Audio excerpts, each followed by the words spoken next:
Hello, I'm Derric Haynie. Thanks for joining me for this session. I'm really excited to talk to you about something I'm very passionate about, which is live chat and conversational commerce. And this is going to talk both about how to respond to conversations on social media and how to manage conversations on your website. But at the end of the day, it's really just about having real-time conversations with your customers. And yes, this can increase revenue, and especially for e-commerce. This talk is geared most specifically for e-commerce, but you'll see that it's applicable in SaaS and other businesses that are getting website traffic and converting people on their site. It's just a little cleaner in e-commerce to me because we can track that purchase ROI back. So again, I'm Derric Haynie. Briefly about me, I have ran my own agency in the past. I worked in-house at an e-commerce brand and then in-house in e-commerce technology for a help desk for Shopify stores. And that's kind of where I got the chops for live chat and understanding the value of it. Right now, I run eCommerceTech.io, where we connect e-commerce stores with e-commerce tech providers. We also give free consultations to e-commerce store owners. So if you are a Shopify store owner or e-commerce store owner, I'd love to chat with you. It's always free. We just talk about your tech stack, so the tools that you might be missing out on, what tools you might be thinking about, and help prepare you to grow your store. So there are two types of conversations you're going to have with people. You call them customer service interactions here, but we have a pre-sales conversation and a post-sales conversation. Today, we really only want to talk about pre-sales. Pre-sales is, of course, those questions that come in before somebody has bought from you, before the product's being shipped to them. And they're very common in nature when it comes to e-commerce. It's about handling objections. It's like, is this the right size for me? I don't know if this is going to work for me. When will it arrive on my doorstep? That's a shipping question, right? Do you have it in stock? Why does it cost so much? Can you give me a cost breakdown? Is there a bulk discount? Can I get a discount or coupon code? I heard my friend got a discount code. All of these questions are they're right around the product and they're right around the purchase moment of your business. And they're super, super valuable to be handling as fast as possible. Sadly, most stores are not taking advantage of what is essentially the time decay of conversion rate here. And what that means is, you're going to convert higher the faster you respond. And it's pretty common sense. It's been proven in thousands of different studies, and it has to do with the natural urgency of people browsing your site right now and wanting to make that purchase. They want their answers now. Everything is fresh in their mind. So here's what this looks like on social media, right? This is actually an ad that was kind of going viral, and people were naturally tagging their friends, and they're like, we need these. Oh my God, yes. Like everyone is like trying to get in on this product. But what you don't see here is the brand responding, and this is just revenue left on the table. I mean, this could be thousands of dollars left on the table right here. We need to be in this conversation. We need to be responding in real time as best as possible. We need somebody from our team, our company on the front lines to engage with these customers and make sure they find their way to purchase appropriately. So a great response here might be like, here's a 10% discount code for you. It's Whitney 10 or Christine 10, right? Make it custom to their name so that they can feel like you've really made a deeper connection with them. You will see insane conversion rates from stuff like this. Here's kind of what the chat widget might look like on a website. You're asking for name and email, and then you can start a conversation. Again, name, email, start a conversation. But here, you can actually type a message and start talking with somebody right away, which is how I recommend you engage with an email question follow-up instead of going email first, because the goal is to get more conversations, and I'm about to show you why. Here in this chat, a couple of things worth noting that I really like. There's an element of social component here where we have the chat, the bubbles of the people that are actually going to respond. This makes me feel like there is an actual person there to respond to me, so I'm more likely to put in a question. I feel like there's a person there that I can just talk to and not feel too much pressure with. Then I have these buttons that will automatically, help with sizing, questions with order. Like it helps direct me towards a pre-populated response so that the customer service team or the sales team, perhaps in this case, is not being bogged down with the same questions over and over again. Very important. So why should you care about live chat? Let's look at the data. These are real numbers that can truly help. This can happen in your business if you do this the right way, and I'm going to show you the right way. You can have 13 to 60% increase in average order value. So if you look at the orders of people that live chatted versus those that don't, they buy more things. 20 to 40% increase in total conversion rate. Oh my God, right? This is exactly what you want with your business. And so the people that have live chatted versus those that don't will overall boost your conversion rate. And then an increase in customer satisfaction. So they're more likely to stick around, tell a friend, everything we want. It all works. It all makes sense. And it makes sense for simple reason people want these real-time conversations, right? So all in on total, it's about 13% gross revenue, which is why the talk is how live chat can increase revenue by 13%. And this is the average expected revenue of implementing a live chat system for a working e-commerce business today. So the reason it works is because if you walk into a retail store and you ask somebody behind the counter, like a sales clerk, and you say, hey, how much is this cost? And they say, please give me your email address and I'll be back to you within 1 day. You will walk out of the store. And that's exactly what's happening in your virtual store online today. People are walking in, they're going to that chat widget expecting a real-time conversation, and they're getting a generic response that says, we'll email you within 24 hours. Then all of that urgency and the inherent demand of how they got there starts to slowly fade away. And so if you answer questions now, obviously the answer is now, is when we want an answer, you're going to have better results.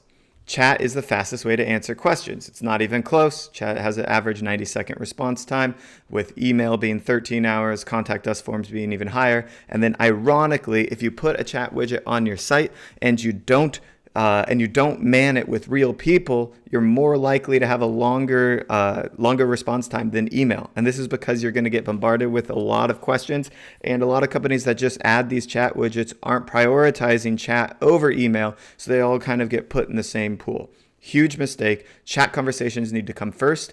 Pre-sales conversations need to be prioritized over post-sales conversations.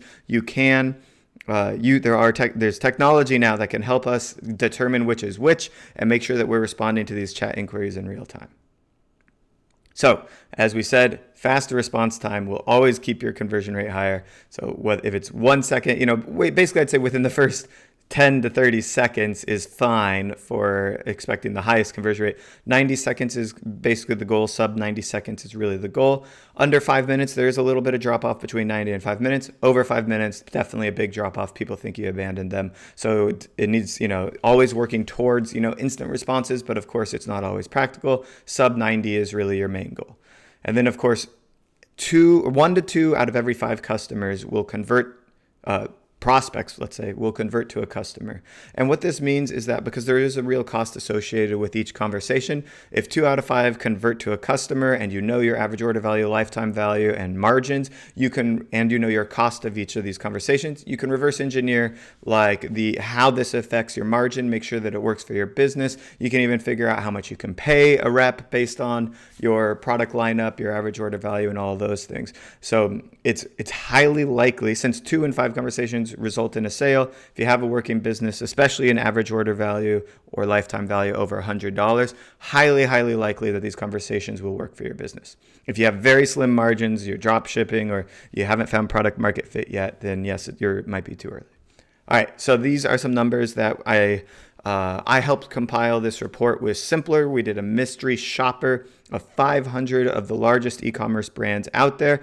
Out of 500 of them, 320 of them had a chat tool on their site. It seems like we have an adaptation of chat in the marketplace, right? 60% of stores are using live chat. But when we dig a little deeper, 261 of those conversations go straight to email.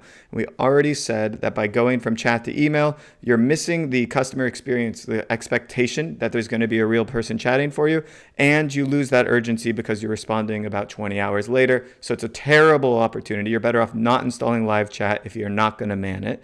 I swear to you it's better. Just use a pop-up tool. It will be much better for you. Now, of the 59 that did not simply go to email, 36 started with a human, 23 started with a bot. We do want to start with a bot interaction. This will help mitigate tickets and kind of get the ball rolling in the conversation, and then the human can come in after the chat, the bot, or if a human's actually even needed. But you do typically want that human interaction because it will increase conversion rate. They can follow up even if the kind of conversation is closed. The human can come in and say, "Happy to answer any questions. I'm a real person. I'm really here." So showing that social proof and making sure that the user knows there is a person watching me, browse the store. The same way that if you walked into a retail store, you can imagine somebody watching you walk around the aisles.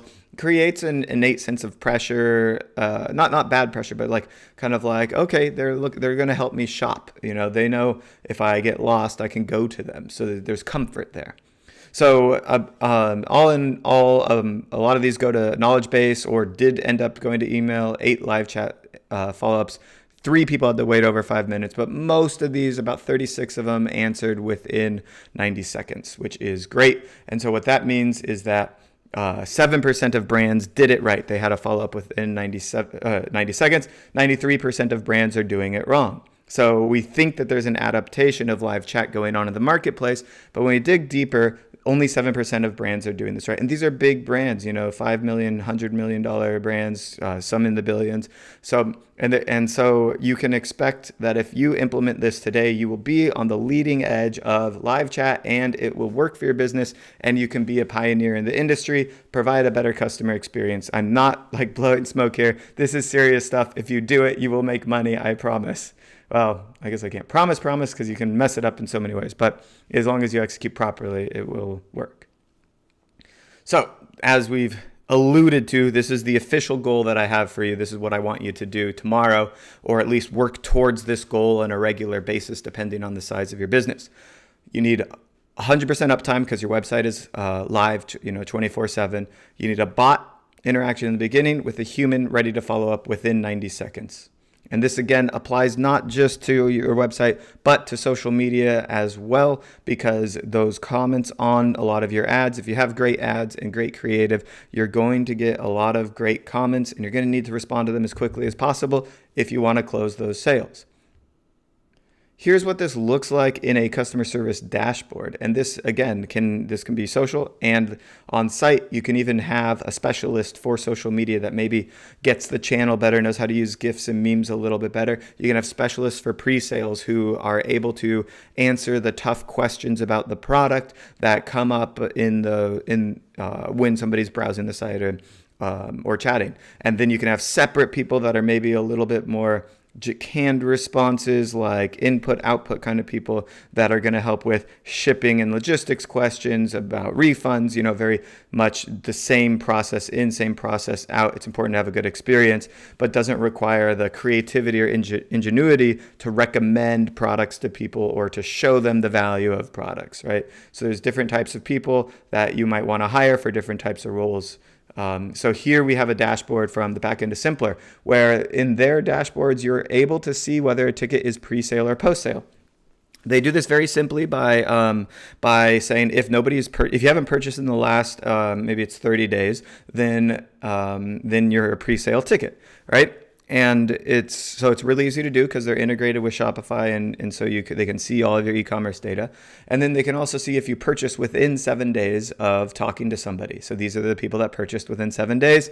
That's the conversion rate. This is the total sales. And these things have all changed. Like I've seen really great results for big brands in the 30 to 40% conversion rates now. And so you can see the revenue. This is kind of just more like an example. I think this is even their generic fake example, but it doesn't matter. In this case, we can see Sam crushed it. Maybe we should give him a bonus, right? He made $1,700 for the company. Jacqueline in second, Sharon third, right? So we want people to be able to see their individual results. We can incentivize based off that. We could give some sort of reward structure to sales reps for kind of the first time in the history of e-commerce to help push them to do a better job guiding the customer to purchase, right? We don't want sleazy sales, or we don't want them to just slum discounts or something like that, but we want them to help people. We want them to help more people. They can proactively outreach to people. So what do these conversations look like, right? Let's take a look at a real mystery shopper question that we put in there. So we said, hello, is this product currently in stock? Julia answers, "Hi there. Thanks for reaching out to store," which we already knew. "I'm happy to help." So really no substance here. Cassie's like, "Hello." And Julia's like, "Thanks for your interest. Which lashes were you interested in?" So this is like, I don't know. It's right here. I just said it. Why are you making me repeat myself? So I say it again. Unfortunately, it does not look like we have these available at this time. I apologize. So just overly apologetic, and this is quite the dead end, right? So it's out of stock. Okay, like, what do you want me to do? Like, I guess I'll just leave the store. Like, you paid me to get here, right? Through a Facebook ad or some form of traffic generation, and now you're just dead ending me. And then Julia just goes, "May I answer any additional questions for you?" But Julia is very input-output oriented and clearly has not been trained on how to sell the customer the product. And then if the product's out of stock, there's probably a related product, right, that we can offer to them. So Julia, no, thank you, because this question is so open-ended. If I did have more questions, I probably would have asked. No, thanks. I guess I'll just leave your site without buying from you. So Cassie's gone. Julia thinks she did a good job answering the question, but in reality, it's Julia's boss who didn't train Julia on how to respond. This is a total fail. So next up, here's just a one-off quick tip for you. If you have live chat and you're using it to give a discount code, make sure that that's the best discount code offer you have on the site. So however, we're not currently running a sale at the moment. However, we are happy to offer you 5% off your purchase. Please use the code BOOM5 at checkout. So they give their customer service team is giving us 5% off when we chat with them. However, if I just try and exit the page that I'm on, which they know I'm on because I'm chatting with them, I'll get hit with a 10% off my order. So this is a mismatch in customer experience. Make sure that your marketing team and your customer service team are agreeing on the codes. And this goes for social media especially. So if you want to track like an ROI from social media and you've got people commenting with a discount code, make sure that is the equivocal highest discount code they can get on the site or even in a like an abandoned cart email or text reminder. Because if those numbers are higher, they're going to use that discount code and then your data gets skewed and it's just a really bad experience. So it should be quite obvious that it's not just about doing live chat, it's about doing live chat well, which means the conversation is now king. This is what's going to make us money. For the next 10 years, for the 2020s, I think that marketing becomes a little bit more straightforward and solved. People kind of understand channel acquisition really well, but they don't understand how to talk to their customers very well. So the brands that talk to the customers are going to win. So here's another example. Do these product frames come in black? Sarah responds in under 90 seconds. "Hi, please hold on a second. Let me take a look." This is a great response because there's no chance Cassie's leaving the website while Sarah's doing the research, right? So this is, please hold on a sec. So it's not, "I apologize for making you wait for while I look this up," which is what the other response may have been from Julia. "Please hold on a second. Let me take a look." Okay, Cassie's on the site while I look this up for sure. Both colors for this product are in stock. Only these two at the moment. So not exactly what Cassie wanted. Frames in black. This is a eyeglass store or glasses store. And so only the blue and red. Cassie says, "Thank you." And Sarah corrects her kind of again, "Red and brown, but we have other cat eye shaped frames in black. Let me share them with you. Here's another link." So Sarah is noticing that Cassie wants black frame glasses and is giving her a link to black framed cat eye shaped glasses, right? So Sarah is picking up on Cassie's intent and then showing her related products that she thinks she will like. This is just really good. Sarah obviously knows the product catalog in and out, knows why people are shopping for what, and kind of understands their tastes a bit. Super important. Now, Cassie doesn't respond, and Sarah's looking at Cassie's feed and can see that Cassie hasn't bought from her on the site, because this is what a good help desk is doing these days. It's showing you what page they're on, what page they're going to, if they've added to their cart, if they've checked out yet. Right? So Sarah chimes back in because she doesn't want the chat conversation to just end. She wants Cassie to buy. She says, "Do you like this one? It's bestseller in cat eye shape frames. Here's another link." So we've given her now 3 options, one which was her original question, and then 2 more that seem very related so that Cassie can have an easier browsing experience on the site. This is why live chat works. This is it. You're helping them with their browsing experience, because as far as we've come with like website design and user experience on site, a conversation with a real person can still help guide you quite a long ways towards that purchase. So Cassie says, yes, that may work. You're welcome. She even misspells it. We don't care because we're so happy that we got such great service. You can use our filter to find all of them. Great. Hope you enjoy shopping with us. So Sarah is basically concluding Cassie is going to buy, right? And so it's like, thank you for being a customer. Thank you for being it's kind of incentivizing that purchase from a slight subconscious nudge without being rude. So this is brilliant, and that's what you're looking for in your live chat. Again, both, it could be on social media, it could be in Messenger, it could be on WhatsApp, it could be SMS, and it could also be on your site. Like, all of those conversations need to be happening in that manner. So here are some of the words that I found stood out to me, and we need to be careful. Hesitate. So hesitate is often like, please don't hesitate to reach out. So it's a negative word, but people are trying to use it in a positive way. We should actually be careful in how we say sentences when we're live chatting, especially because you're doing thousands and thousands of these, a month with your customer service team. Hesitate is a negative word. Figure out, like, please reach back out with any questions, right? You don't need to say, don't hesitate. Like, just watch your wording on they're having a kind of a negative flow to the wording. I know it's a little nitpicky, but it ends up being important. Sorry is like a big no-no word. You should almost never apologize to a customer unless you charge them $10,000 when you should have charged them $100, or you double charge them. You sent their package to Antarctica when clearly it should have been sent to their house. So, you have to have made a big mistake to really want to say you're sorry, and almost a big enough mistake where you want to send them a free product, right? So if you're sending a free product, maybe apologize. But if it's just like, I'm sorry it took 5 minutes, or I'm sorry we're out of stock, like, don't apologize for those things. They're outside of your control. People don't need your empathy. They need your answers. All right. Find. So yes, we can help people find things. That's great. But were they actually lost? We can help you get to them. We can help you discover them. Here's another product to take a look at. But did you find what you're looking for? Like, find is kind of an iffy word, but just make sure that you're not implying that everything is lost. Okay.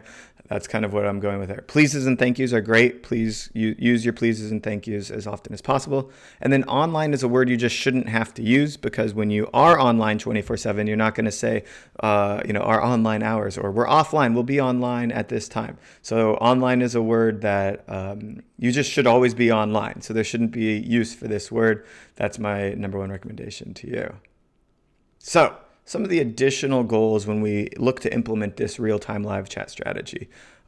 We can collect a lot of information on our customers. Are they man or woman? We can see where they're shopping, but maybe we want to also we want to know why they came to the site, or where they came from. Did somebody refer you? How did you hear about us? What piqued your interest? A lot of different micro surveys and things we can do, and we can add that data into each personal record. We want to keep the conversation going as much as possible the way that we saw Sarah do it. The more back and forth people have, the higher the likelihood of them purchasing from us. And of course, you can't just force this with like really simple sentences, but we know that the more they talk, the more they will convert. That's what the data shows us. Again, we can use these like micro surveys and stuff to do research on our customers. If they keep asking for the black cat eye frames and we don't sell black cat eye frames, maybe we should go get black cat eye frames and sell them on our site, right? So like things like that, you can actually discover what people are looking for and go get it and sell it to them. Turn a lot of the common questions into blog content. Just prioritize what people are asking into blog content, into knowledge-based content, you can add it into an email sequence. Make it easy for them to access that content, and in multiple different ways. Definitely, obviously, create macros so that your customer service team isn't saying the same thing over and over again as well.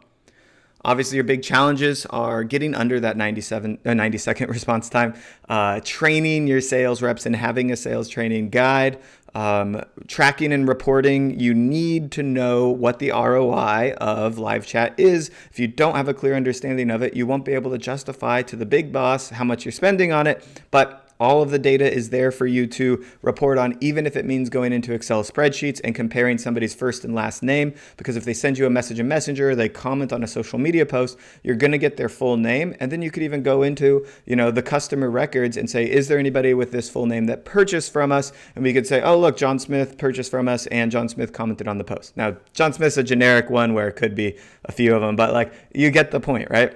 So, and then the final thing is the impact on margin, where I said there is a cost to each ticket coming in. So you need to understand did live chat increase top line revenue? Did it decrease margin? It can actually increase profitability and margin because we increase average order value and we increase retention when we talk to people. But it's different for every business. So you need to know if it's going to work for you in that way. Obviously, the higher your retention and lifetime value are, the stickier your product, the more live chat will work for you. Whereas if you have a pass-through business, a one-time purchase kind of business, the less value it's going to have.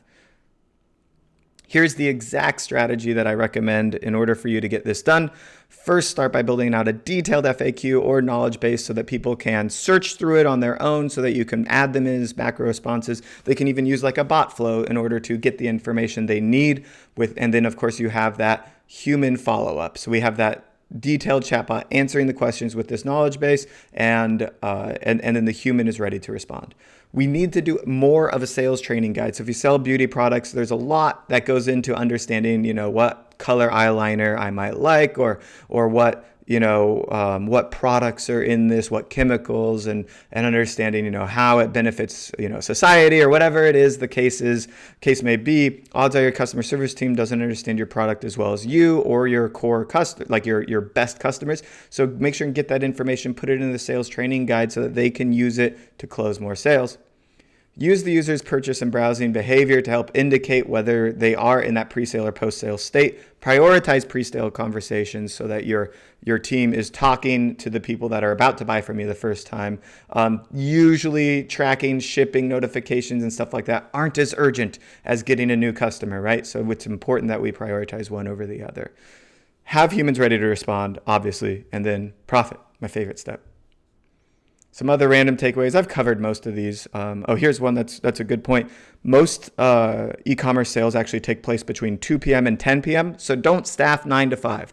And if you're going to start, obviously you're going to start this, you might not get all the way to 24/7 on your first day, but you want to staff on your peak question hours, which is actually in the United States between 6 and 9 or 10 p.m. So check what your peak customer service hours are, your peak social media response hours are, and staff for those hours. Obviously, we need a ticket mitigation strategy, which means if we see 5 questions come in around the same topic, we get the answer to that and we macrotize it so that we can respond to it quicker. We can then publish it on the blog. We can add it to our chat flows. We can be ready to respond a little bit faster. And then I'll leave you with this one, which is just that this is going to become mandatory for e-commerce in the next 5 years, especially, serious big e-commerce stores doing over, let's just say 10 million in revenue. Live chat will be mandatory. You have the opportunity to pioneer this here and create a 24/7 bot to human on-site chat and social chat with less than 90-second response time. This isn't rocket science. I know you can do it. Thank you very much. I'm Derric Haynie. If you'd like to talk about your tech stack, about live chat, really about anything, especially e-commerce, Shopify related growth, business related, I would love to chat. You could send me an email. It's derric@ecommercetech.io. Thank you, and looking forward to talking to you. As an e-commerce manager, you want to stop spending money on expensive ads.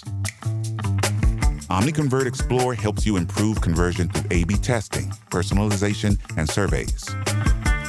Understand that growth is also a matter of retention, not only acquisition. With OmniConvert Reveal, you'll understand segments, monitor customer experience, and nurture your customers on every channel.